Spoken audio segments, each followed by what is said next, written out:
سیدہ زینب بنت خزیمہ رضی اللہ عنہا کے بعد باری آتی ہے ام المومنین سیدہ ام سلمہ رضی اللہ عنہا کے تذکرے کی۔ ماں باپ نے نام ہند رکھا، والد کا نام ابو امیہ تھا، جو مکے کے ایک مشہور فیاض اور مخیر بزرگ تھے۔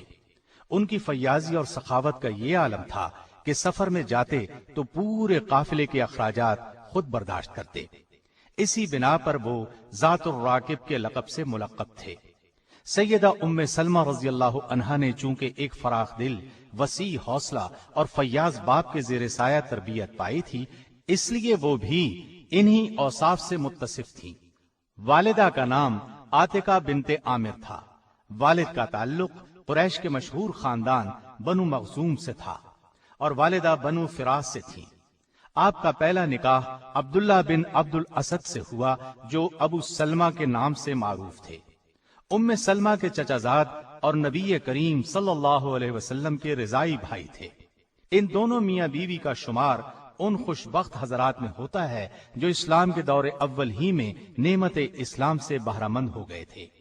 ابو سلمہ رضی اللہ عنہ سے سیدہ ام سلمہ کے ہاں سلمہ، عمر، درہ اور زینب پیدا ہوئے۔ ان دونوں نے مکہ سے حبشہ کی طرف ہجرت کا بھی شرف حاصل کیا تھا۔ حبشہ میں کچھ مدت قیام کے بعد دونوں واپس مکے آ گئے، پھر مکے سے مدینے کی طرف ہجرت کی۔ کہتے ہیں کہ یہ پہلی خاتون ہیں جو مکے سے ہجرت کر کے مدینے آئیں۔ ابو سلمہ جب حبشہ سے واپس مکے آئے تو مشرکین نے پھر ان پر ظلم ڈھایا، اس لیے انہوں نے مدینے کا رخ کیا۔ ام سلمہ رضی اللہ عنہا کا ہجرت مدینہ کا واقعہ بڑا دردناک ہے۔ خود ہی بیان کرتی ہیں کہ اپنے شوہر ابو سلمہ کے ساتھ ہجرت کا ارادہ کیا۔ ان کا کم عمر لڑکا سلمہ بھی ساتھ تھا۔ ام سلمہ کے گھر والے رکاوٹ بن گئے اور بولے، تم اکیلے مدینے جا سکتے ہو لیکن ہماری بیٹی کو ساتھ نہیں لے جا سکتے۔ مجبوراً انہوں نے اپنی بیوی کو وہیں چھوڑا اور مدینے چلے گئے۔ ام سلمہ اپنے گھر آ گئی۔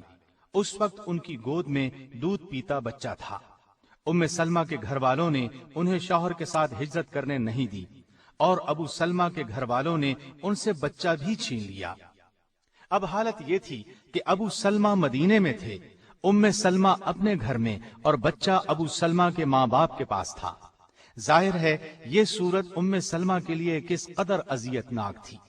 خاوند کی جدائی، اوپر سے بچے کی جدائی کوئی معمولی واقعہ نہ تھا۔ ان کی حالت خراب ہو گئی۔ روزانہ گھر سے بے قراری کے عالم میں نکل کر مقام ابطح میں بیٹھ کر رویا کرتی۔ یہ ایک ٹیلا تھا جس پر یہ گریہ زاری کرتی۔ عرصے تک یہی کیفیت رہی مگر کسی کو ذرا ترس نہ آیا۔ آخر ان کے خاندان کے ایک شخص نے انہیں روتا دیکھا تو اس کا دل بھر آیا۔ ام سلمہ رضی اللہ عنہا کے لیے رحم کے جذبات ابھر آئے۔ گھر آ کر اس نے لوگوں کو جمع کیا اور کہا، اس بے بس اور ناتواں عورت پر کیوں ظلم ڈھاتے ہو؟ اسے اپنے شوہر کے پاس جانے دو اور اس کا بچہ بھی اسے دے دو۔ اس شخص نے یہ الفاظ اس انداز سے کہے کہ آخر سب نے اس کی بات مان لی۔ بچہ ان کے حوالے کر دیا اور مدینے جانے کی اجازت دے دی گئی۔ اب اپنے بچے کو لیے اونٹ پر سوار ہوئیں اور مدینے کا راستہ لیا۔ ساتھ کوئی مرد نہیں تھا، تنہا تھی اور راستہ طویل تھا۔ تنعیم کے مقام پر پہنچی تو کلید بردار عثمان بن طلحہ نے انہیں دیکھ لیا۔ یہ اس وقت تک مسلمان نہیں ہوئے تھے۔ کعبے کی چابی ان کے خاندان کے پاس چلی آ رہی تھی۔ انہوں نے دیکھ کر پہچان لیا اور کہا، ام سلمہ ہیں۔ ان کے خاوند ابو سلمہ سے ان کے بہت اچھے تعلقات تھے۔ عثمان نے پوچھا، کہاں کا ارادہ ہے؟ ام سلمہ رضی اللہ عنہا نے کہا، مدینے کا۔ عثمان نے پوچھا، کوئی ساتھ ہے؟ آپ نے فرمایا، اللہ اور یہ بچہ۔ اس پر عثمان نے کہا، تم تنہا کیسے جاؤ گی؟ میں ساتھ چلتا ہوں۔ یہ کہہ کر انہوں نے اونٹ کی مہار پکڑ لی اور مدینے کی طرف روانہ ہو گئے۔ سیدہ ام سلمہ رضی اللہ عنہا بیان کرتی ہیں کہ عثمان راستے میں کہیں ٹھہرتے تو اونٹ کو بٹھا کر خود دور کسی درخت کے نیچے چلے جاتے اور میں نیچے اتر جاتی۔ روانگی کا وقت ہوتا تو اونٹ پر کجاوا رکھ کر خود دور ہٹ جاتے اور مجھ سے کہتے، سوار ہو جائیں۔ ام سلمہ کہتی ہیں، میں نے عثمان کو بہت ہی حیا والا، انتہائی تقوی شعار اور پیکر شرافت پایا۔ میں نے کسی شخص کو اس سے زیادہ شریف النفس نہیں دیکھا۔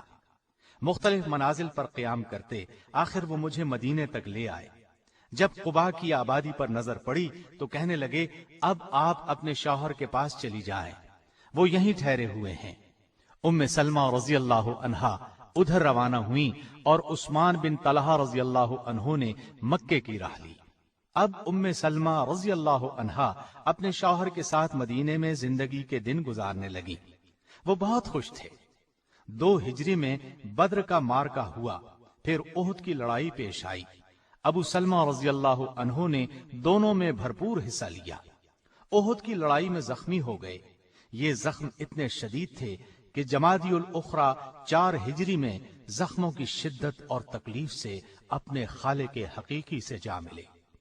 رسول اللہ صلی اللہ علیہ وسلم کو وفات کی خبر پہنچی تو تعزیت کے لیے تشریف لائے۔ گھر میں کوہرام بپا تھا۔ سیدہ ام سلمہ رضی اللہ عنہا انتہائی غمزدہ تھیں۔ ان کو تسلی دی اور صبر کی تلقین کی۔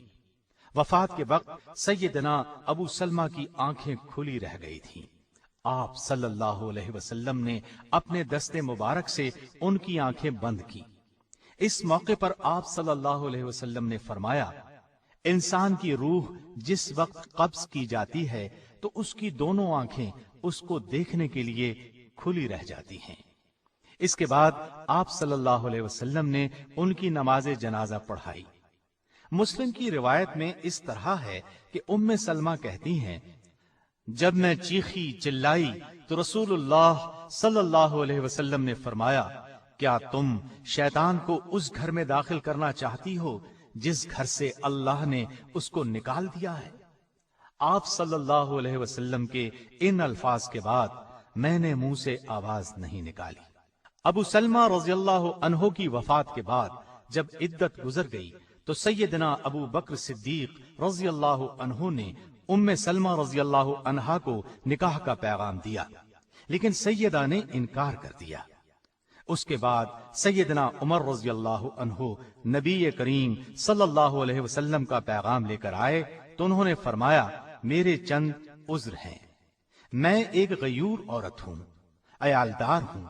تیسری بات یہ ہے کہ میری عمر زیادہ ہے۔ آپ صلی اللہ علیہ وسلم کو ان کے یہ عذر بتائے گئے۔ آپ صلی اللہ علیہ وسلم نے ان سب باتوں کو منظور فرما لیا۔ آپ کا نکاح شوال 4 ہجری کے آخری دنوں میں ہوا۔ سیدہ ام سلمہ رضی اللہ عنہا بڑی بہادر، عاقل و فہیم اور اصابت رائے کی مالک تھی۔ جب نبی کریم صلی اللہ علیہ وسلم گھر تشریف لاتے تو شرم و حیا کی وجہ سے اپنی لڑکی زینب کو گود میں بٹھا لیتی، لیکن پھر آہستہ آہستہ گھل مل گئیں۔ ام سلمہ رضی اللہ عنہا نبی کریم صلی اللہ علیہ وسلم کے آرام و آسائش کا بہت خیال رکھتی تھی۔ ان کے ایک غلام تھے، سفینہ نام تھا۔ آپ نے انہیں اس شرط پر آزاد کر دیا کہ جب تک رسول اللہ صلی اللہ علیہ وسلم زندہ ہیں ان کی خدمت کرتے رہو گے۔ سیدہ ام سلمہ رضی اللہ عنہا 4 ہجری میں حرم نبوی میں داخل ہوئیں۔ اس کے بعد پوری زندگی نبی کریم صلی اللہ علیہ وسلم کے ساتھ رہی۔ صلح حدیبیہ کے موقع پر سیدہ ام سلمہ رسول اللہ صلی اللہ علیہ وسلم کے ساتھ تھی۔ صلح حدیبیہ کی شرائط مسلمانوں کو منظور نہ تھی، اس وجہ سے تمام مسلمان غمگین تھے۔ آپ صلی اللہ علیہ وسلم نے صحابہ کو 3 دفعہ قربانی کرنے کا حکم دیا، لیکن رنج اور غم کی وجہ سے کوئی صحابی قربانی کرنے کے لیے نہ اٹھا۔ آپ صلی اللہ علیہ وسلم یہ دیکھ کر غمگین ہوئے اور سیدہ ام سلمہ رضی اللہ عنہا کے خیمے میں تشریف لے گئے۔ آپ صلی اللہ علیہ وسلم نے شکایت کے لہجے میں انہیں ساری بات بتائی۔ اس پر ام سلمہ نے عرض کیا، اے اللہ کے رسول صلی اللہ علیہ وسلم، یہ صلح مسلمانوں کو بہت ناگوار گزری ہے۔ افسردہ ہونے کی وجہ سے آپ کے حکم کی تعمیل نہیں کر سکے۔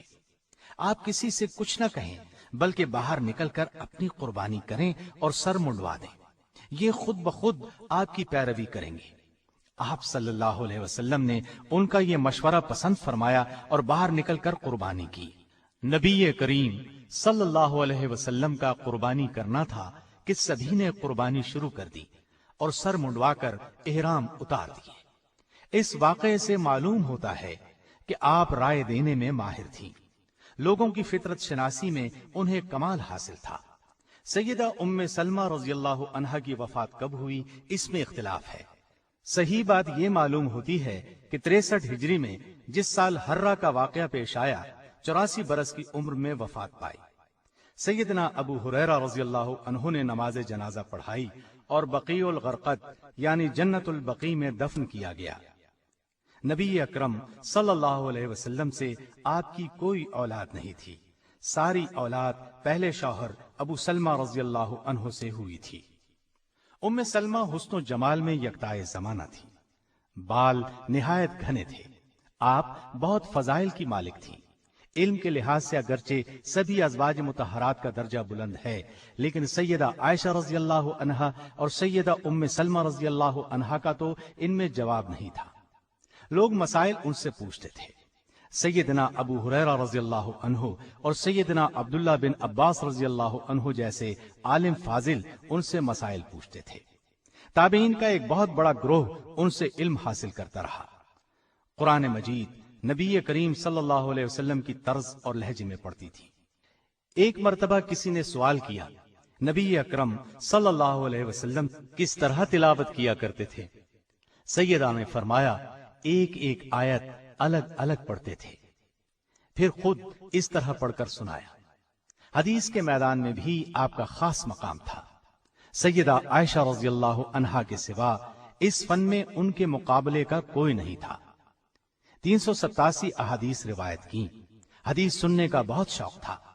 ایک روز بال گندوا رہی تھی کہ نبی کریم صلی اللہ علیہ وسلم خطبہ دینے کے لیے منبر پر تشریف فرما ہوئے اور زبان مبارک سے ایھا الناس، اے لوگو کا لفظ نکلا۔ اسی وقت مشاطہ سے فرمایا، بال یوں ہی باندھ دو۔ اس نے کہا، اتنی بھی کیا جلدی ہے، ابھی تو آپ صلی اللہ علیہ وسلم کی زبان سے ایھا الناس ہی کا لفظ نکلا ہے۔ آپ نے فرمایا، کیا خوب، کیا ہم آدمیوں میں شامل نہیں؟ اس کے بعد خود بال باندھ کر اٹھ کھڑی ہوئیں اور پورا خطبہ کھڑے ہو کر سنا۔ آپ سے جن لوگوں نے علم حدیث حاصل کیا ان کی بہت بڑی جماعت ہے۔ حافظ ابن قیم نے لکھا ہے کہ اگر سیدہ ام سلمہ کے فتاوی جات کو جمع کیا جائے تو ایک کتاب بن سکتی ہے۔ آپ کو قرآن و سنت میں کامل دسترس تھی، فقہ کی ماہر تھی، زہد اور تقوی انتہا کا تھا۔ ایک مرتبہ سیدنا عبد الرحمن بن عوف رضی اللہ عنہ نے آ کر کہا، اماں میرے پاس مال اس قدر جمع ہو گیا ہے کہ اب بربادی کا خوف ہے۔ آپ نے فرمایا، بیٹا اس کو خرچ کر دو۔ رسول اللہ صلی اللہ علیہ وسلم سے آپ کو انتہا درجے کی محبت تھی، اس طرح آپ کو بھی ان سے بہت محبت تھی۔ اللہ تعالیٰ کی ان پر ہزار ہا رحمتیں ہوں۔